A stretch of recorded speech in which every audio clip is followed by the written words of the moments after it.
All right, we're going to call this meeting of the Maricopa County Board of Supervisors in session. I'd like to ask our clerk of the board to please call the roll. Thank you, Mr. Chairman. Supervisor Sellers. Here. Supervisor Chukri. Here. Supervisor Hickman. Here. Supervisor Gallardo. Here. And Chairman Gates. Here.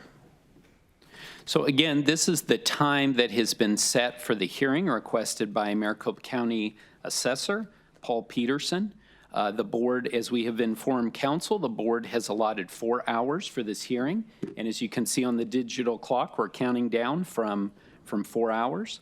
The board will be assisted today by our clerk of the board, Fran McCarroll, who will be swearing in witnesses, and will also be assisted by John Doran, who is counsel to the board. Before we proceed to Mr. Petersen and his opportunity to present his case, I want to go over a few things. First of all, the specific issue that's going to be addressed today in this hearing. Secondly, a brief timeline of the events that are relevant to this case. And then finally, those documents that we have already deemed to be part of the hearing record. And then we will hear from Mr. Petersen. I want to start by explaining where we're at right now. So under Arizona law, the Board of Supervisors is empowered to suspend the county assessor for up to 120 days when the board determines that the county assessor has engaged in neglect of duty. On October 28th, 2019, the Board of Supervisors voted unanimously to suspend County Assessor Paul Petersen for 120 days based on neglect of duty. Arizona Revised Statute Section 11-664 only authorizes the board to suspend the assessor and the treasurer, no one else. So therefore, the discussion of any other county-wide elected officials is irrelevant to today's proceeding. Prior to voting on the suspension, this board identified 2 potential grounds for the neglect of duty. First, that Mr. Petersen did not perform the duties of the office during the approximately 3 weeks that he was in law enforcement custody. And secondly, that Mr. Petersen had used county property to run his private adoption business. Therefore, there are just 2 questions before us today. First, did Mr. Petersen neglect his duties as the county assessor from October 8th, 2019 through October 29th, 2019 when he was in law enforcement custody? And secondly, did Mr. Petersen neglect his duties as the county assessor by using county facilities and property to run his private law practice and adoption business? Again, the board voted unanimously to suspend Mr. Petersen, and Mr. Petersen has asked us to reconsider our decision. Therefore, to give some background for this hearing, I'll briefly review the timeline of events. Again, on October 8th, 2019, law enforcement authorities took Mr. Petersen into custody, where he remained until October 29th, 2019. Mr. Petersen has been charged with a variety of crimes by the federal government, the state of Utah, and the state of Arizona, all arising out of his adoption business. To our knowledge, Mr. Petersen went into custody without any warning to the assessor's office, to his deputies, or staff. And certainly, while in custody, Mr. Petersen never contacted me as the chair of this board, and he also did not contact any other members of the Board of Supervisors. On October 23rd, 2019, the Board of Supervisors voted in an open meeting to conduct another open meeting on October 28th, 2019, to consider whether to suspend Mr. Petersen for neglect of duty under Arizona Revised Statute Section 11-664. Also, on October 23rd, 2019, the board notified Mr. Petersen via his attorney and also through the U.S. Marshal that the board had voted to set this meeting on October 28th, 2019 to discuss suspension. On October 24th, 2019, I sent a letter to Mr. Petersen through the U.S. Marshal asking him to answer 2 questions. 1, Since you were arrested and detained on October 8th, 2019, how are you fulfilling your duties as the elected assessor? And 2, please explain how and why over 1,000 documents relating to your private legal practice are stored on your county desktop and/or the county's servers or physically stored in your county office. This letter that I just referred to is part of the record of this proceeding.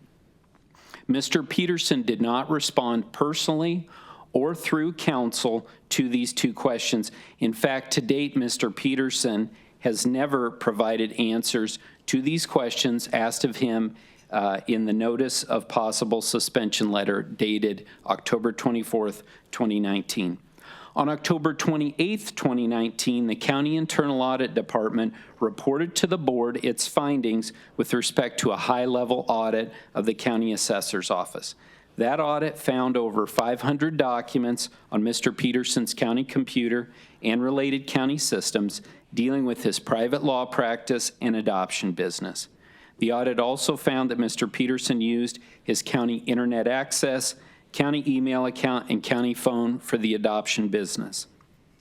Also, on October 28th, 2019, the board met and unanimously voted to suspend Mr. Petersen for 120 days due to his neglect of duty.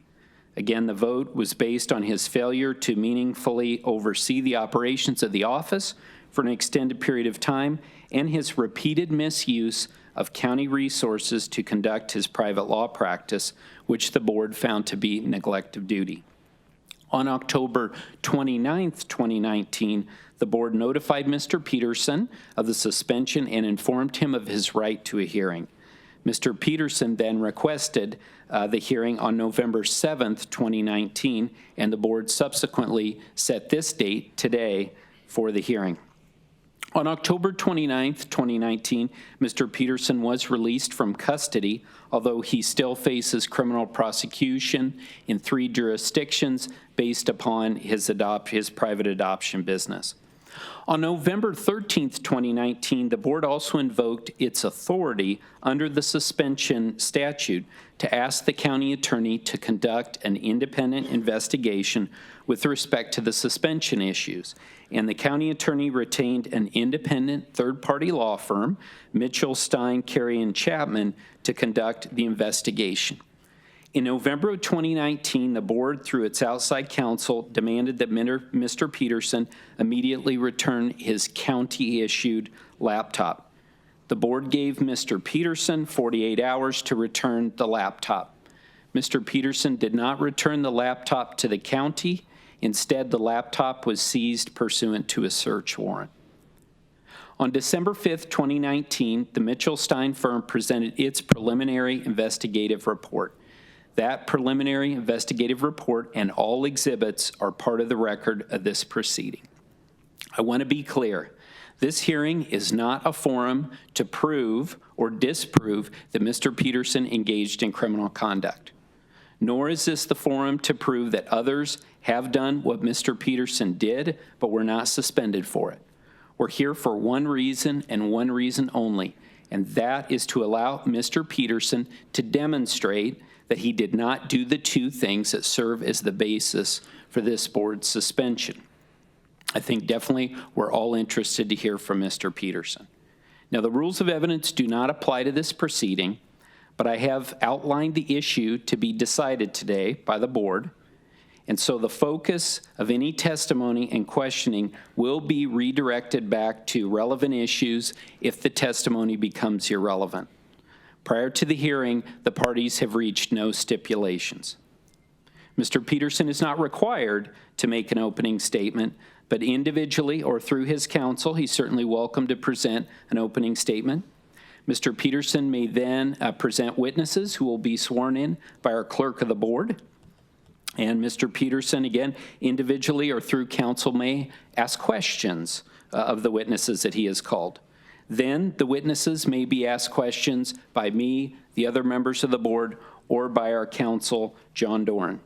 Again, as we stated, this hearing is set for 4 hours, but this may be the most important thing that I say. Every hour, we will be taking a 10-minute break to take care of things. So if Mr. Petersen wishes to give a closing statement at the end of this, just please reserve the time to make those closing remarks. And also wanted everyone to know that at the end of this hearing, the board will take this matter under advisement. So at this point, I would ask counsel for Mr. Petersen to please come join us here at the table and state your name for the record. And again, please, keeping in mind the narrow issue that's been presented today for this board's consideration.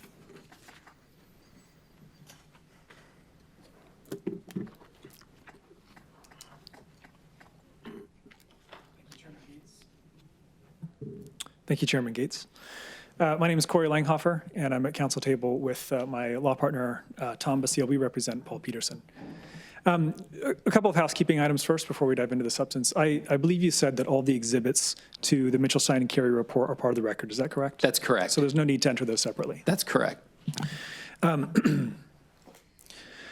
We have made clear outside of these walls our view of hearings like this. I won't repeat that here.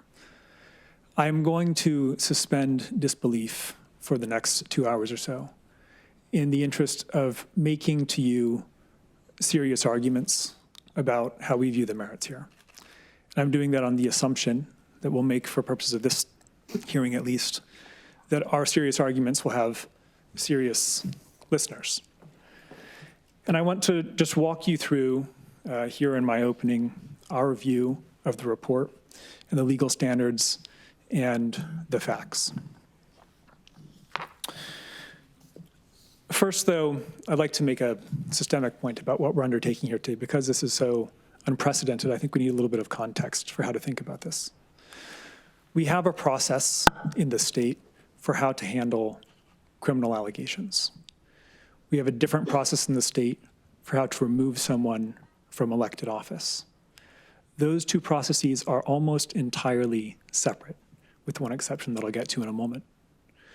One of the ways you know they're separate is you can think back to the relatively recent experience of Governor Fife Symington. He was indicted and served in office until I think it was the evening that the jury convicted him. Then he went back to the office and resigned. A criminal indictment or an accusation is not sufficient on its own to remove someone from office. And one of the reasons that's true is that political prosecutions, much more often than other prosecutions, fail.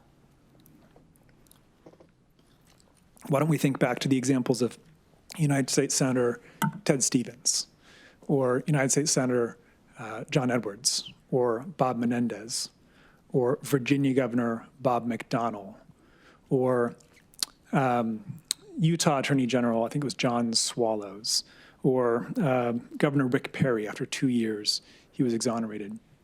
The number of political prosecutions that fail is astronomically higher than the number of dirty color prosecutions that fail.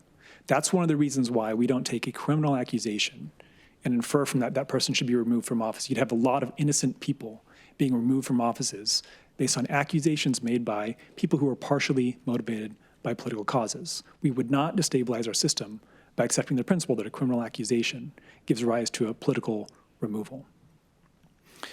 These two processes, though, the criminal allegation and the political removal, do cross paths at some point.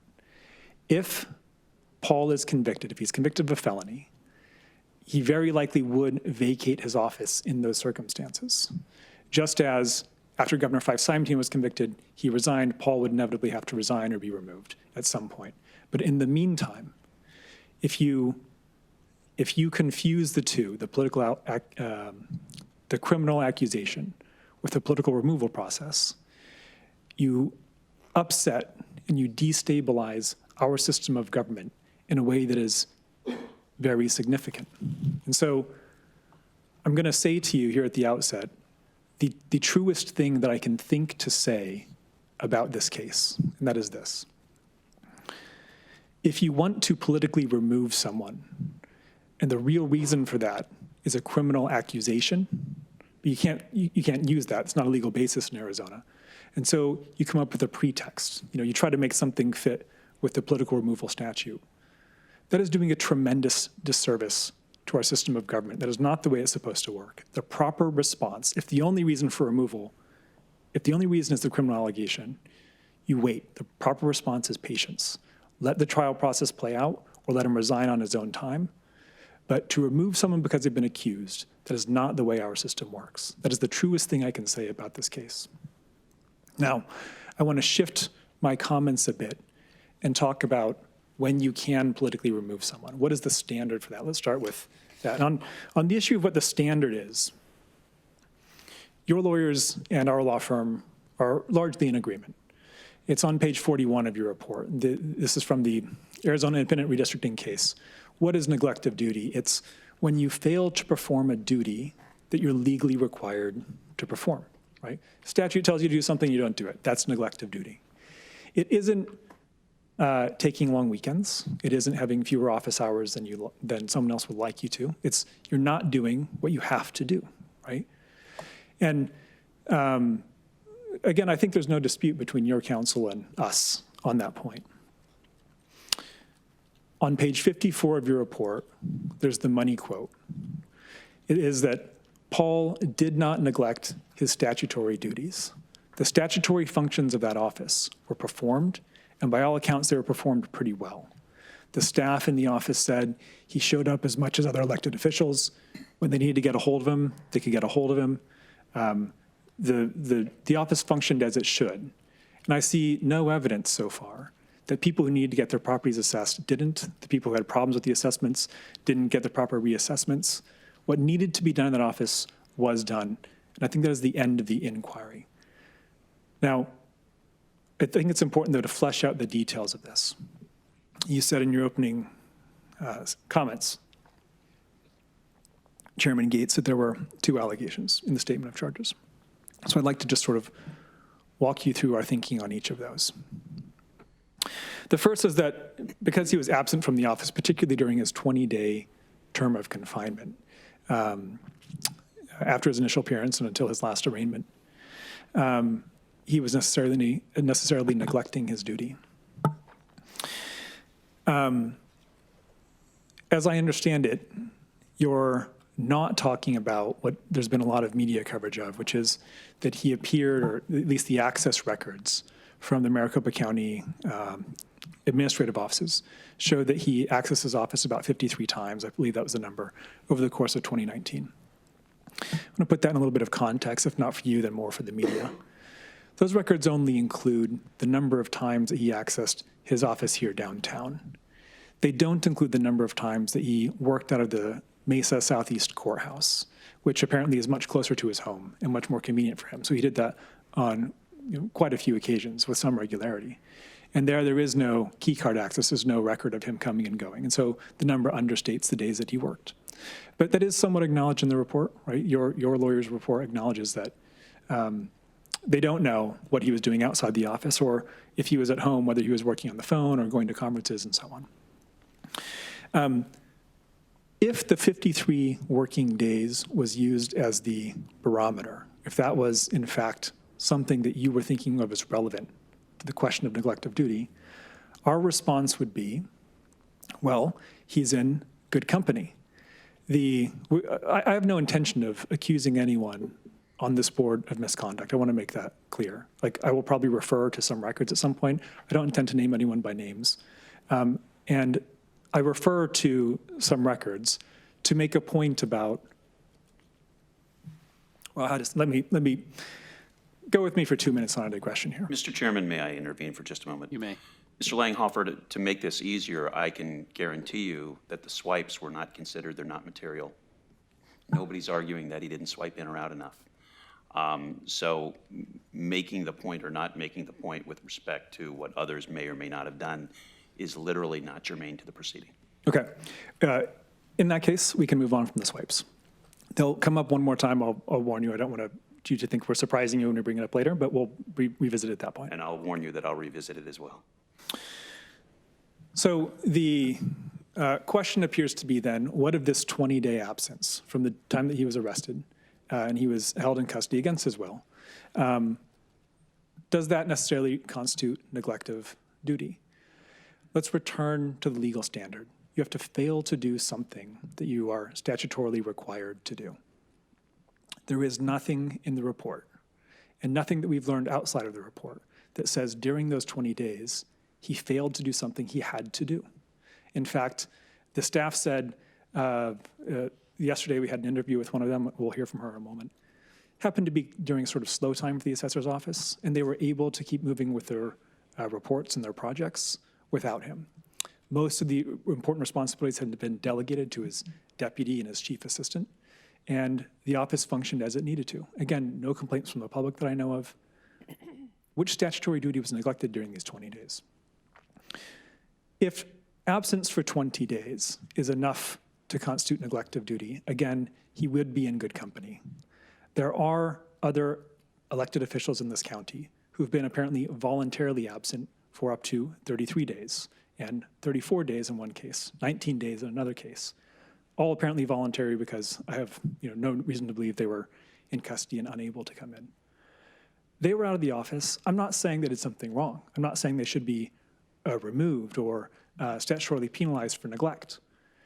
The point is just that as long as you're discharging the statutory functions of your office, being physically absent doesn't matter. We could do all this remotely if we needed to. And in this case, he talked to his chief deputy twice while he was in custody, and the chief deputy was able to carry out the functions of the office. That's enough. Being gone for 20 days then doesn't give rise to neglect of duty.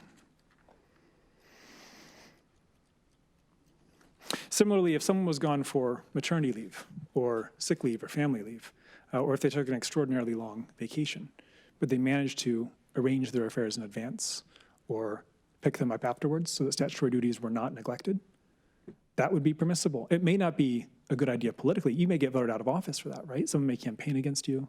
Lori Roberts may write mean things about you, but you wouldn't be removed from office for that because you're doing your job poorly, but you're not neglecting your office. We don't remove people politically for that. I want to move on to the second big issue, and that's misuse of resources. Was it neglect of duty for him to use his county computer and his county phone apparently to conduct some non-county business? As a preliminary matter, let's acknowledge what your report says on page 17. There is no prohibition on outside employment for elected officials. In fact, a number of elected officials in this county have outside employment, and that's perfectly permissible, as long as, according to the Holmes case, it doesn't interfere with your county work. Right? You can do it, just don't let it get in the way of performing your statutory functions. And in this case, again, on page 30 of your report, nobody in the assessor's office said that it distracted him from the assessor's work. Nobody saw him doing it. No one heard requests for them to work on his adoption business on county time. It's not interfering with him performing his statutory functions, and that's the standard under Holmes. The report that came out last week concluded that about 1% of the records on his computer were for his adoption business.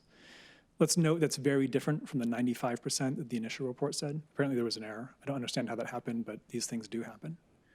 About 1% of records. Let's just put that in context. I think it would be very unusual if we took a serious look at the records of anyone who worked a significant amount of time at the county, and they didn't have at least 1% of the records on their computer relating to something personal. Maybe it's their fantasy football league. Maybe it's emails to their wife. Maybe it's a personal business they run. I just can't imagine that more than 99% of most people's time or time on their computer is spent only on county materials. I know that may not be the sort of platonic form that was imagined by whoever wrote the employee policy, but we also have to acknowledge that employee policy doesn't actually bind elected officials. It's an employee policy. And as long as what you're doing doesn't interfere with your county work, I just can't imagine seeing 1% of the records on your computer as anything other than a de minimis problem under the policy if it applied at all.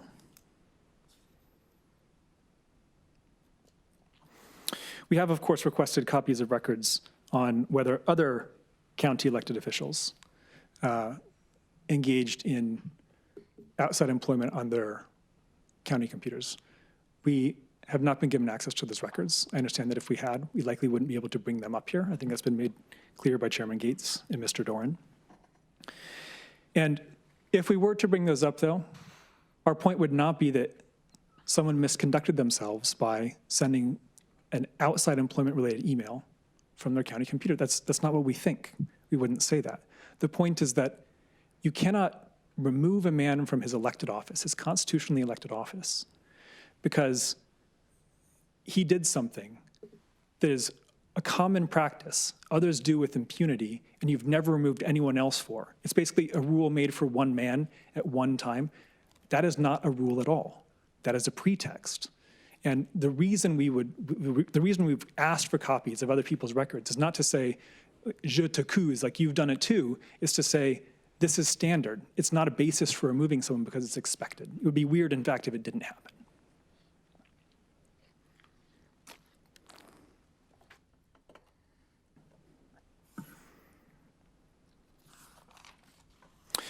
In your report, there are 4 other theories. I'm going to spend less time talking about each of these.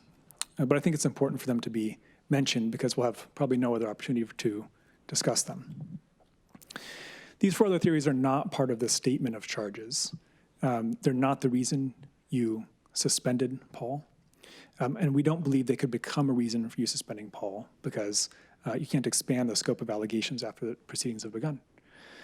But that said, let's talk about each of them. The first is that because Paul did not cooperate with the investigators, it may be said that he neglected his duties. As a preliminary matter, it is not true that he refused to cooperate with investigators. You can see in Exhibit 29 to the Mitchell-Stein-Carey report. Paul said he'd be happy to be interviewed as long as the witnesses that he wanted to be interviewed would be made available. Apparently that was not satisfactory. I can't say I'm shocked, but it's not fair to say that, well, he must cooperate, but no one else must cooperate with him. I mean, there's no way it goes one way and not the other if we're going to have a serious hearing and investigation here. What if he'd made a flat refusal? What if he just said, I refuse to cooperate? Not the sort of conditional acceptance that he did. What if he just said, no, I reject it. I deny the legitimacy of these proceedings. I will not be interviewed. Even so, which statutory obligation would he have been violating? It's sort of bad form, right? It might lead to his recall. It certainly would lead to his election if he were viable anyways, and he's probably not. But it's not a violation of a statutory duty, and if you're not violating a statutory duty, you've not neglected your duties. It's not a basis for suspending him.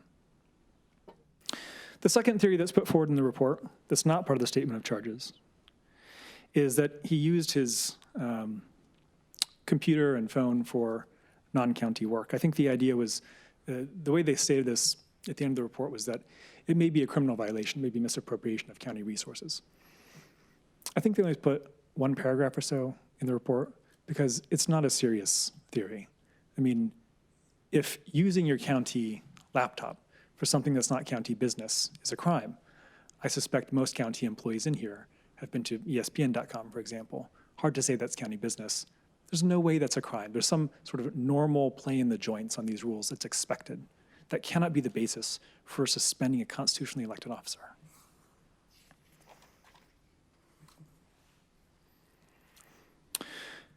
The third point, and Chairman Gates, you talked about this in your opening. This is the ARS 253. ARS 11-253 says that the Board of Supervisors may require a county assessor to give a report on the functions of his office under oath within 10 days. And your report notes on, in its latter pages, I want to say it's in the late 40s, that Paul never responded to your October 24th letter, Chairman Gates. And it says, this may be a violation of that statute, therefore may be neglect of duties. This is a clever argument, which I'll confess I didn't anticipate before reading the report. It does not, however, hold water when you just think about it. The letter from October 29th made no reference to 11-253. It didn't purport to be a requirement that he respond under that statute. It didn't request any response under oath, as 11253 contemplates. It largely concerned matters that were outside the office. Basically, why are you doing all this adoption stuff? It did not purport to mandate a response, but I think the wording was, it respectfully requests a response. He was never put on notice that he had to do this or there would be some penalty. It was a politely worded request. It didn't even allow for the statutory 10 days to expire before he was removed. In fact, I think his removal was, 4 or 5 days, I think, after that letter was sent. The statute plainly contemplates a response within 10 days. The board can't have it two ways, where they send him a letter, suspend him before the 10 days are up, and then say, you didn't act within 10 days. He was suspended anyway. He couldn't after you suspended him. At least that's your theory of it. And then remove him from office. That just can't possibly work. That's bootstrapping. And one of the premises in the letter, too, was wrong. It said there was more than 1,000 records that related to adoption. I think the final count ended up being 850 or so. I guess my problem with the letter at bottom is that it's far too informal a communication to justify removing a constitutionally elected officer. And if you're to send someone a letter with the idea that if they don't respond to this and tell me what's going on in their office, I'm going to have to suspend them. If you're going to do that, it needs to say that. We couldn't, for example, send someone a text message and say, hey, what's up in your office? No response in 10 days and suspend them. That would be outrageous. I mean, that's really not fair notice if you're going to suspend someone.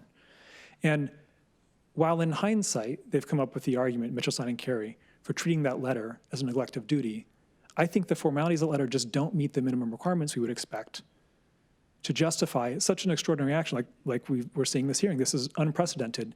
We shouldn't be basing that on a sort of ex post argument about what a letter could have been under a statute that was never discussed.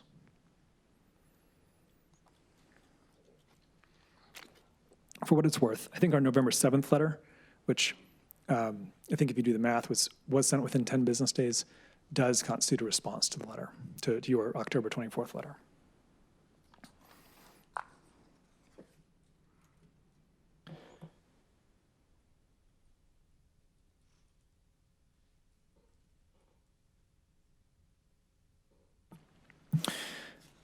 We have a few more thoughts. I think I've gone on quite long enough for now. Why don't we call a couple of witnesses and then take questions, or if you prefer, I can answer questions now, but we may be easier if we take questions at the end after hearing from a few witnesses. Yeah, what I'd like to do, Mr. Langhofer, thank you for your opening statement. What I'd like to do is, I think Mr. Dorn has some questions for you just to help the board better understand. I think you've done an excellent job of explaining your client's legal theory, but I think that Mr. Dorn would like to probe just a little bit more so that we completely understand the basis of it. Thank you very much. Mr. Dorn? Thank you, Mr. Chairman, and thank you, Mr. Langhofer. I think my questions really orbit around your legal theories and how we can best understand them, but let me first understand your position with respect to removal. The county assessor has not been removed from office, correct? He's been suspended. That's certainly our view.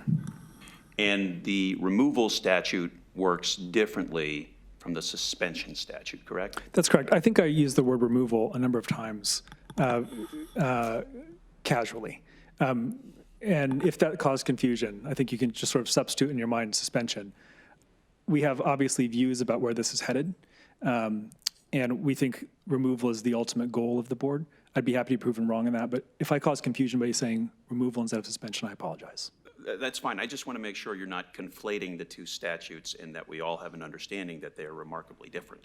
We're on the same page there. With respect to your argument on what the standard of removal is versus the standard of suspension, let's focus on the standard of suspension for a moment. You maintain as a legal argument that the standard should be a breach of a statutory duty, correct? That's correct. You understand that the board takes a different view of that. You understand that from my letter, correct? My letter to you.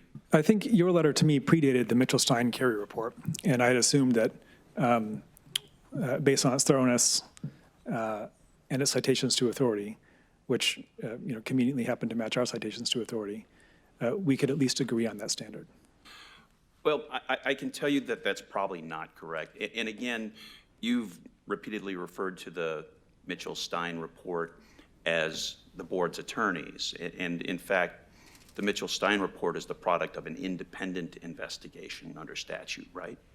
You understand that? I understand this is the product of a statute.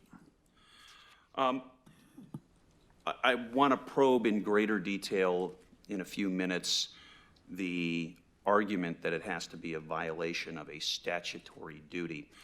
But that is your absolute position, right? Unless a statute is violated by the county assessor, there's no basis for suspension, correct? The Redistricting Commission case says it has to be an obligation of law. I'm unaware of any laws that are not statutes that apply to Paul in this case. I appreciate that there are employee policies. If you look at the scope of those policies and the wording, they apply to employees and not elected officials. You can additionally look at the precedent from the Arizona Supreme Court. I think it's the Hounds case. Am I getting that right, Tom? Holmes case, thank you.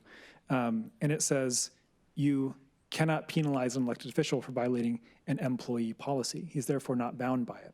So I'm unaware of any regulations or employee policy or handbook matters that would constitute a law that matters here. So we think as a practical matter, it's limited to just statutes, yes. And the Constitution, of course, but that seems to be not at issue.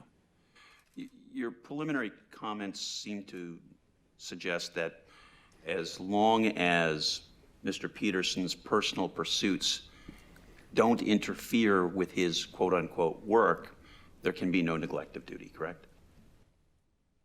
Well, neglect of duty under that prong. There are two statements of charges, right? And that's the second one. Correct, and that's what I'm pointing to. Correct. As long as Mr. Petersen conducts his private for-profit business out of the county office without missing a beat as the county assessor, he can't be suspended, is that correct? I don't know that I would make such a sweeping statement. The standard is you can conduct a private business in, secondary employment as long as it's not interfering with your county duties. And, I mean, you might as well tell us now. Is Mr. Petersen going to testify today? No, he's not here. His criminal counsel has asked that he save his testimony for criminal proceedings. I think you all appreciate the reasons for that. And we can get in the facts that we need through your report and through other witnesses. There's no need for him to be here today. Well, I kind of see a need, and that need would be, really at the end of the day, only Mr. Petersen knows what he could have or should have done in terms of his day-to-day routine as the county assessor that he didn't do because he was too busy preparing legal pleadings in bankruptcy matters or personal injury cases or facilitating an adoption. And he's not here to tell us what he did or didn't do, is he? I completely reject the premise of this question. It assumes that it's up to him to prove his innocence. The fact of the matter is the man was elected pursuant to the Constitution of the state of Arizona, and he's entitled to hold that position until the charges justifying suspension or removal are proven. There is no evidence in your report, and I'm aware of no evidence outside of the report that shows the man failed to perform his duties. The idea that he must show up and prove it to you while he's pending criminal charges, which you know very well, that is the wrong premise. Well, it may be the wrong premise for your client, but I'm not understanding. It's the wrong premise for the Please don't Constitution. interrupt me. I've got a question for you. I'm not sure it's the wrong premise with respect to the statute and what it says, if anything, about the burden of proof. You understand the purpose of the proceeding today is to come here and convince the board that it was in error when it suspended him, right? There are many purposes of today's proceeding. Well, statutorily, the purpose of today's proceeding is to convince the board that it erred, right? Chairman Gates, I'd like to make an observation. We've been practicing law for some time. I've been watching people practice law for some time. I have never before been to a hearing where lawyers questioned anyone other than witnesses. I've certainly never been to a hearing where lawyers' questions went one way, one lawyer to another lawyer, and it doesn't go back. If there are questions for this board, the decision makers, to ask us, we'd be happy to answer them. I think an extended grilling by a man who's clearly partisan, and given past communications, we have some doubts about his neutrality, let's say. I don't see that serving my client's purpose. We're happy to present evidence. We're happy to answer questions from decision makers. I just don't see this being productive. He's going to make his arguments in private. He'll make his recommendation to you. This is asymmetric and not productive. Well, I want you to know that the intent of Mr. Dorn asking these questions was to fully understand your client's position. I think for me as one, it was insightful. I thought your answers were insightful on several of the topics. But at this point, if you choose to no longer answer his questions, then we can move on in the proceeding. We would like to call Tim McCoskey. Okay. Mr. Bonkowski, if you can please come and approach our clerk of the board, Fran McCarroll. You will be sworn in. Do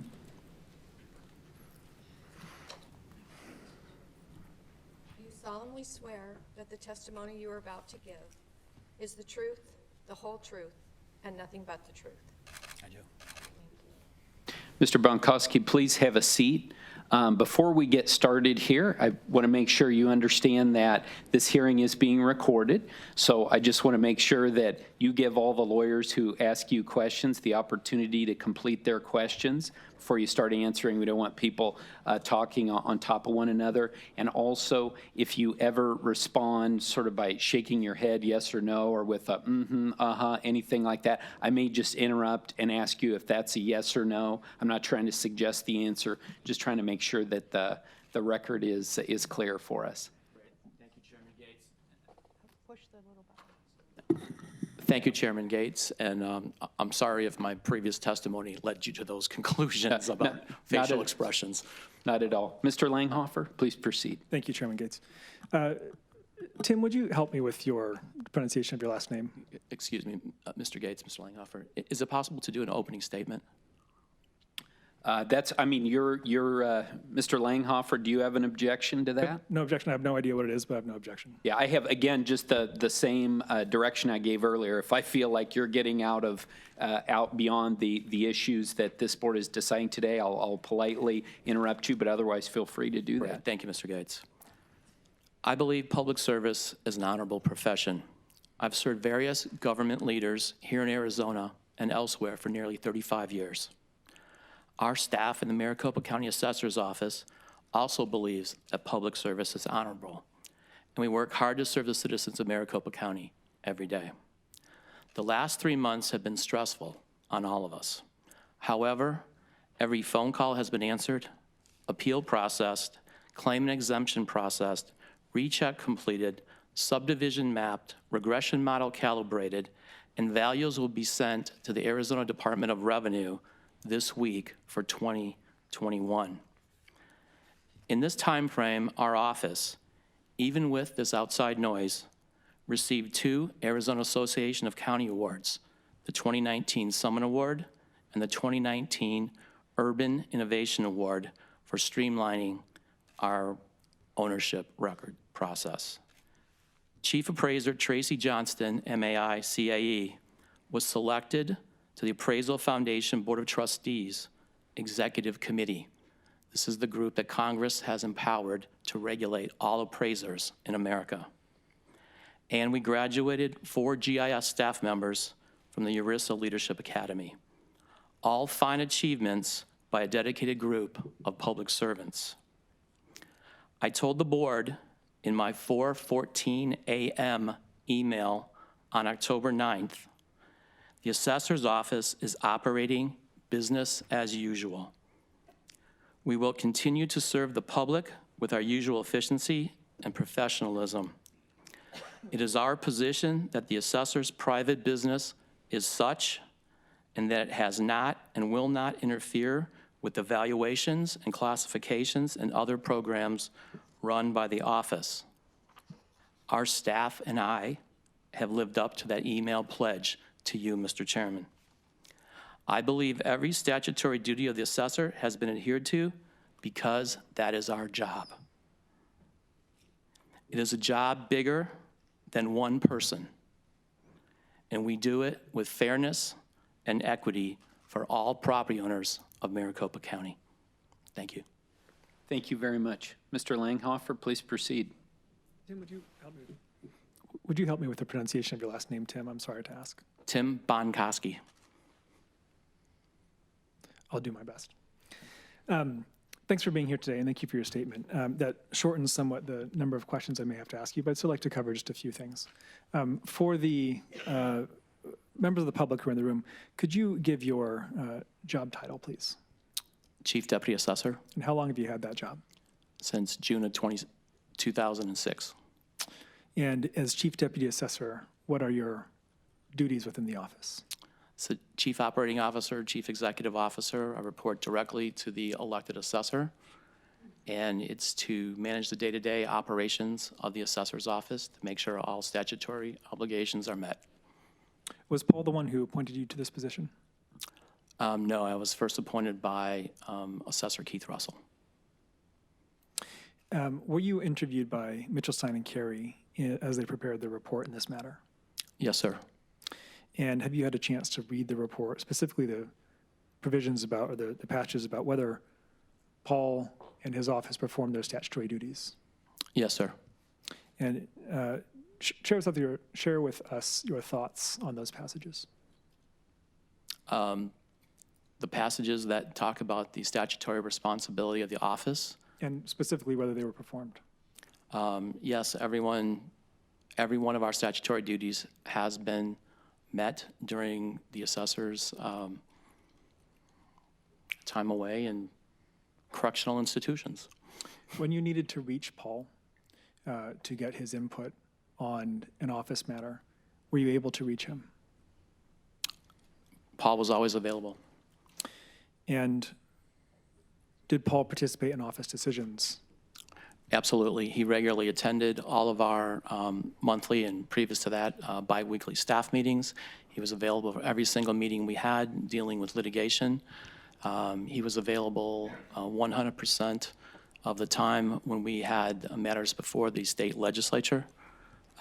He attended most every county assessor meeting, whether it was held here in Phoenix or elsewhere in the state.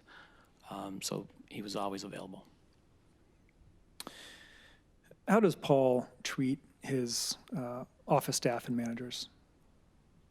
Pretty well. He has a open door policy. You know, it's not like everyone has to go through me to talk to the elected assessor. If there's an issue, any staff member can come up to talk to him. Are you familiar with the delay of the MARS program? Yes. Can you explain to us why that was delayed?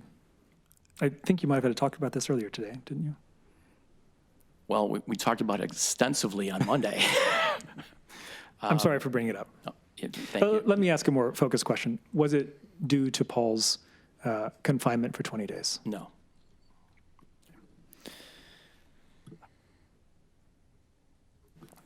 Chairman Gates, we have no more questions for this witness. Thank you very much, Mr. Langhofer. Mr. Dorn, do you have any questions for this witness? Very briefly, first of all, of course, thank you for all you do as a public servant. Chief Deputy, some very simple questions, and part of it is based on what Mr. Langhofer told us you were going to be here to talk about. Mr. Langhofer said that you would be speaking to the knowledge and engagement of Mr. Petersen with activities and operations of the County Assessor's Office.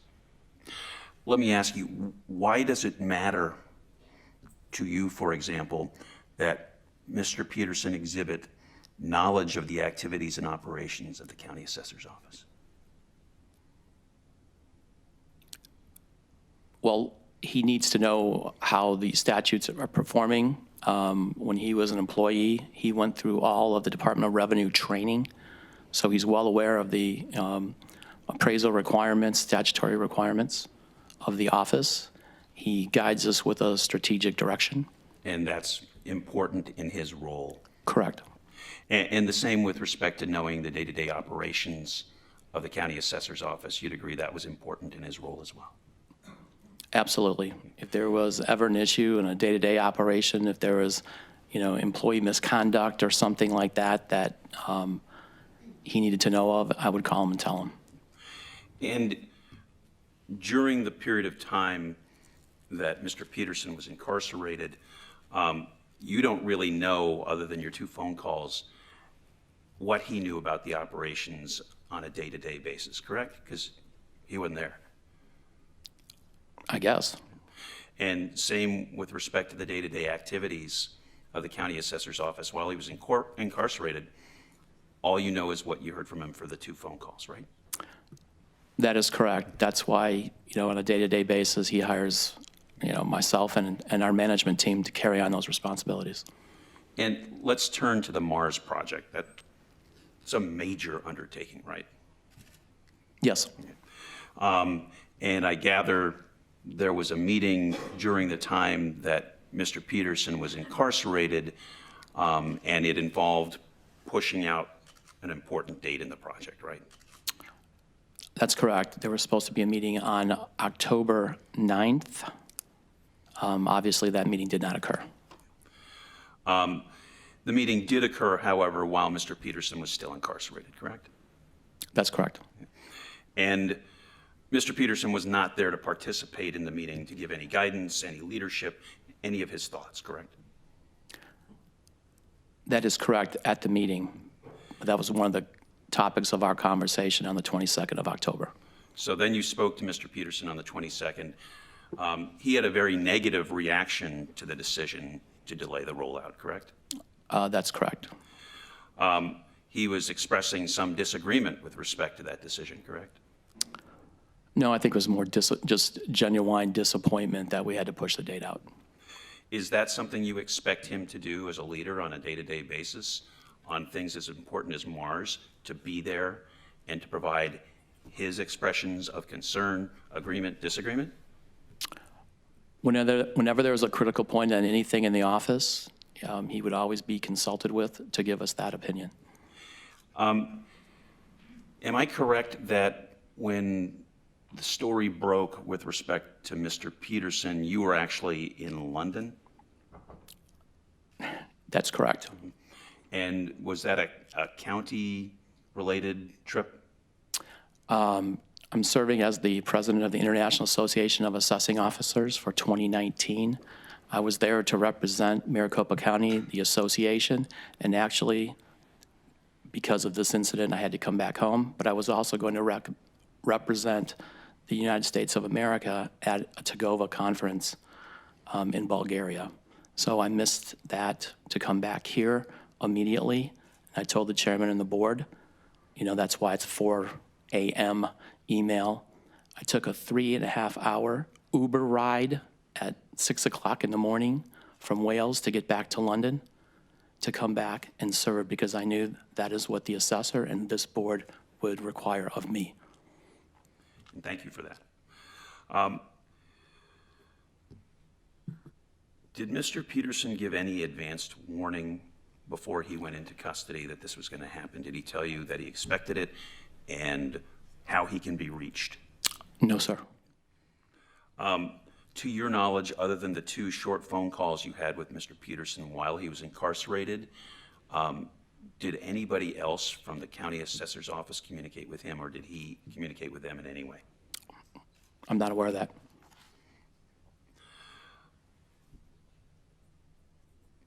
Would you view Mr. Petersen's position as a leadership position? Absolutely. Do you believe it's his duty to lead the county assessor's office? He has. Does that include leadership by example? Yes. So whether policies apply only to employees rather than elected officials aside, would you expect Mr. Petersen to honor policies that govern employees with respect to, for example, computer use or technology use? I was shocked when the initial internal audit report, as our staff and many of you were, that those documents were there.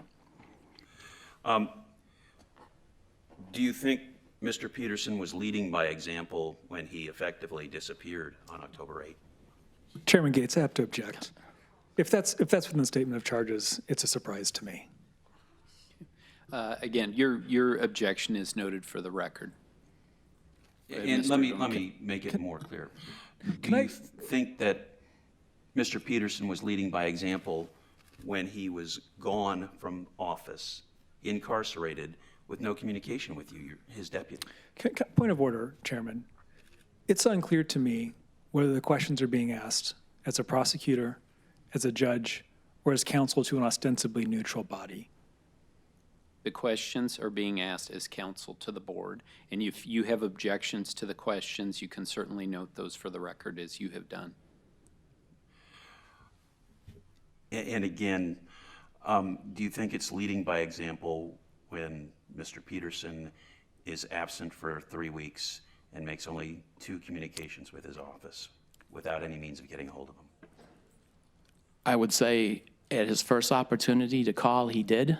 I have no knowledge of, what it was like to be in the Maricopa County Detention Center or the federal penitentiary, but the man reached out and, gave instructions as soon as he could.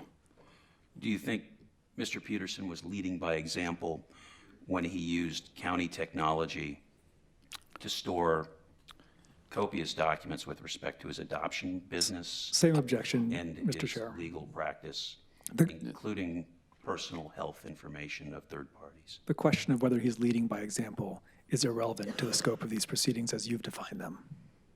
That objection is noted for the record. Mr. Dorn, I'm sure you understand Mr. Langhofer's argument that he's making. I do indeed, and thank you for that.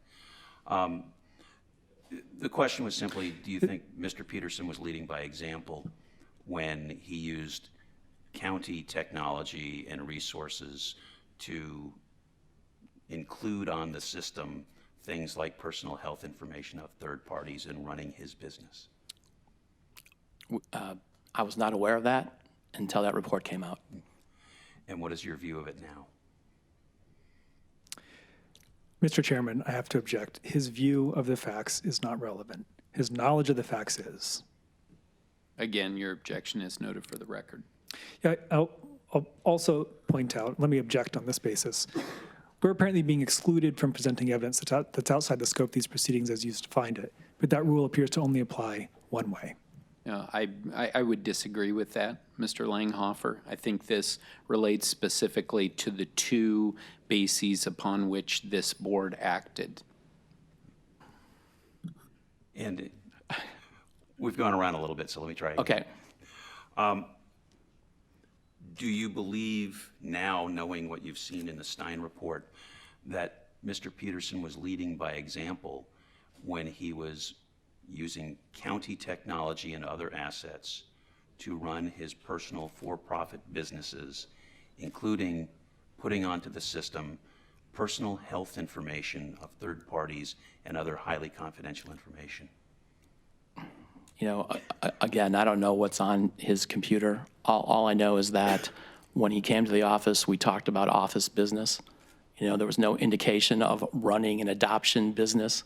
There wasn't clients sitting in the lobby, okay? So I don't know what was on the man's computer, okay? And as far as I know, and as far as running the office, he did it effectively, and he gave us direction each and every day.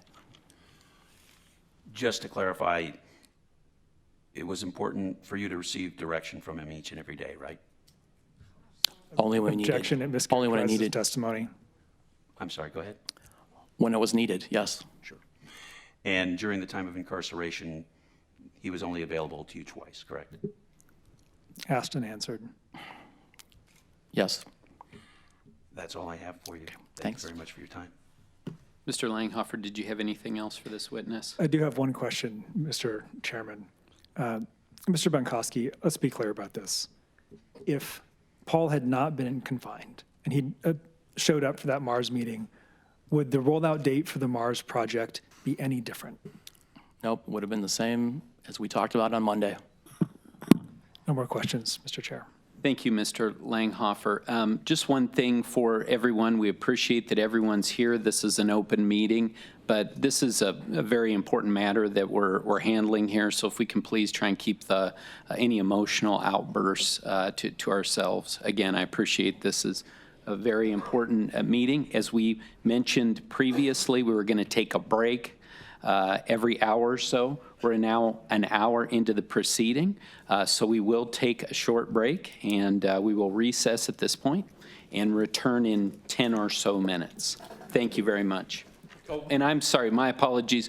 Mr. Bonkowski, you may leave now. Thank you very much Thank you, Mr. for your Chairman. testimony today. I appreciate it.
All right, we're back in session now with the hearing with regard to Paul Peterson's suspension.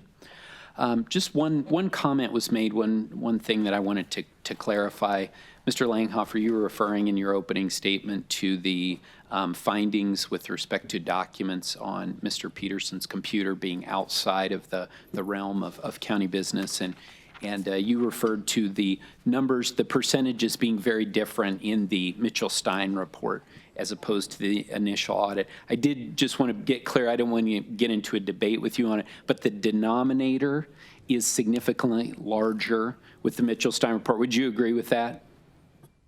I think that explains the discrepancy. Yes. Yeah, so thank you. Thanks for, I just want to make sure that was clear for the record.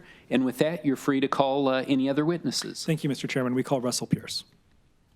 Mr. Pierce, if you can please, thank you for joining us today. Good to see you. If you can please walk over to our board, clerk of the board, Fran McCarroll, and she will administer the oath. Do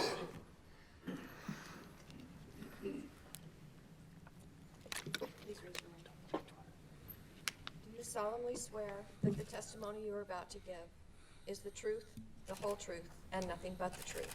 So help me God, I do. Thank you, sir. Mr. Pierce, please have a seat next to Mr. Langhofer.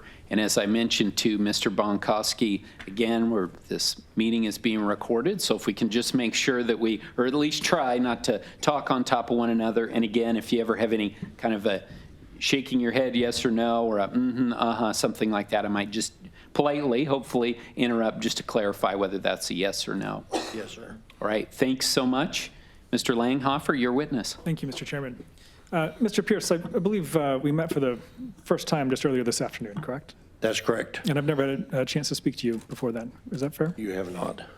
I understand, Mr. Pierce, that you have a view on the propriety of this suspension proceeding. Is that right? Well, I do. Not that it matters, I guess, but I do. I believe the board probably had reasonable cause when Paul was incarcerated. But as testified by his chief deputy, it seems to have not been a problem in terms of running the office. But I understand the statute. I've looked at it. I understand that they probably could have acted properly at that point. But I think once he's been released and capable of running his office, an elected constitutional office by the people that sent him there, he has the right to perform those duties. Mr. Pierce, you work for the Treasurer's Office, is that right? I do, yes, sir. And does the Treasurer's Office work closely with the Assessor's Office? Very closely. Is there another elected office in the county that works closer with the Assessor's Office than the Treasurer's Office? Not that I'm aware of. Have you observed any statutory duties not being performed in the Assessor's Office? We've never had a problem. I have to admit, very candidly, we've had a great relationship with the assessor and his office. We've never not had a response in an appropriate, timely manner from him. And I'll go as far as to say the only time we had any problem was after the suspension on an issue we were working on that was kind of dropped by I assume staff or somebody, inappropriately, but that was rectified by his chief deputy when we got a hold of him, and so that was short-lived. What about during his 20 days of confinement? Did you have any trouble then? We did not. We were very close with this office, and they were very, very responsive. No more questions, Mr. Chairman. Thank you very much. Mr. Dorn, do you have any questions for Mr. Pierce? I do not. All right. Thank you very much, Mr. Pierce. You're certainly free to remain here, but we appreciate you coming and testifying. Mr. Chairman, thank you. Thank you, board members.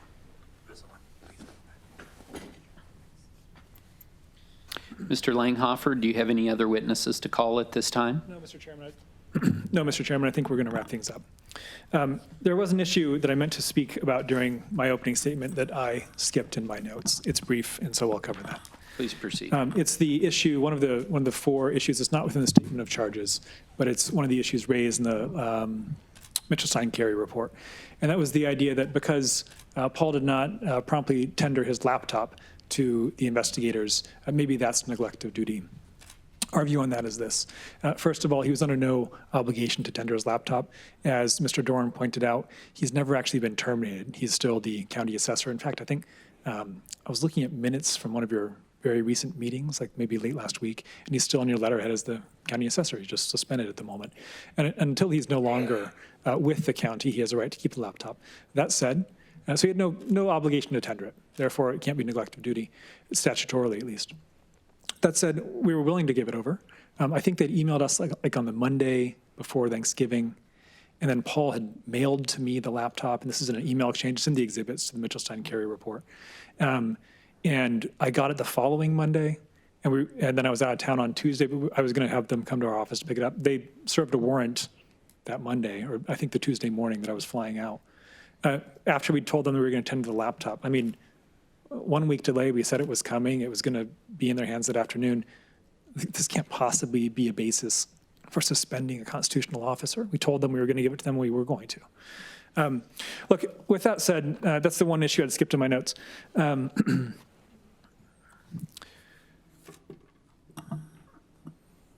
I will say this delicately. We wanted to suspend disbelief about whether a proceeding like this would be productive. And I do not believe that the participation of someone in a role like Mr. Doran makes further witnesses a productive use of our time or yours. We have, you know what, let me stop there. I've got other things to say, but there's no need to poke each other in the eye. I think we've presented our case. You have our arguments. If the principals have questions, I would be happy to answer them, but there's no need for me to give you a litany of complaints. Can I answer any questions? Any questions for Mr. Langhofer? No, please proceed.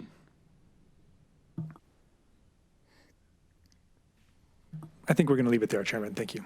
Okay. I wanted to just go over sort of some housekeeping and just to help manage expectations for folks. I think everyone understands that this is a preliminary report that we received from Mitchell-Stein. So we want to, as a board, we're not going to decide today. We are looking for any final report that may have an impact on our decision, again, on the request to rescind the suspension. As well, we do have, you mentioned, Mr. Petersen's laptop that is in the custody of the Arizona Attorney General. We want to make sure that there isn't anything else on that we should consider as part of our decision. So I just wanted to sort of, people would understand what the timing might be on this. Obviously, we understand a lot of people want to know our decision as soon as possible, and we will certainly reach that point as soon as we can, again, considering any additional information that we might receive. In that vein, Mr. Langhofer, as counsel to Mr. Petersen, if there's anything else that you would like us to consider if you want to provide that in writing, happy to consider that. So I just wanted to make that offer if there's any additional information as we move forward with the process. Any questions? Mr. Langhofer, do you have any questions for us? No, Mr. Chairman, we'll follow up if we do. Thank you. All right. Thank you so much. And again, thank you to everyone for attending today. We appreciate your time, and this meeting is adjourned.